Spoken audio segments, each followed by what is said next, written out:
So I'd like to show you some more tips and tricks, and on this occasion I want to talk to you about the butterfly that we had a look at earlier, just so that it stays in your mind, hopefully. So this is the butterfly, but if I want to pop this onto a card and begin to build my design, I might think, well, that butterfly, it looks a little bit lost. It's not very proud, it doesn't stand out clearly.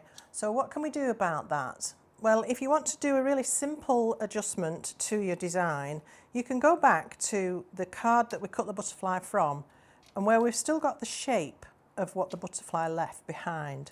So I'm going to use this as a stencil, and I'm going to take some ink on a soft blending brush, and I'm just going to stencil in a little background for our butterfly.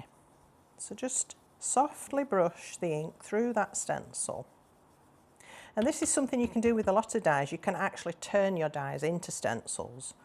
So there are lots of different ways you can do this. But on this occasion, we're just creating a little bit of a contrasting backdrop for our butterfly that was sort of blending into the background a little bit. There we are. So even that of itself is quite pretty. And you could do that all over a piece of card and create a really pretty background.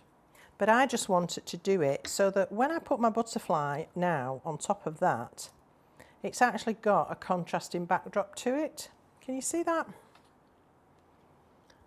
And it just helps it to pop a little bit more.